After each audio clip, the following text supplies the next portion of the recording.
মানুষ খুন করার পরে আবার মানুষের রক্ত নিয়ে উপহাস, এটাই ছিল তাদের বৈশিষ্ট্য। এরা রক্ত হাতে করে ক্ষমতায় এসেছিল আর রক্তাক্ত হাত নিয়ে ক্ষমতা থেকে বিদায় নিয়েছে।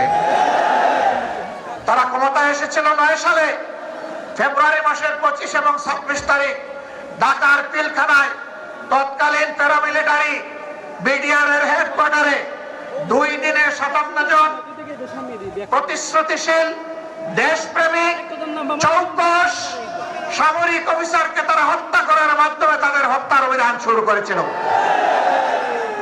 আর 24-এর গণবিপ্লবে ছাত্র, তরুণ, যুবক, কৃষক, শ্রমিক, মা বোনদের বুকে, ভাইদের বুকে, সন্তানদের বুকে গুলি চালিয়ে কাড়ি কাড়ি লাশ ফেলে দিয়ে যখন সামাল দিতে পারে নাই, তখন যারা বলেছিল অমুকের কন্যা দেশ ছেড়ে পালায় না, তারাই তখন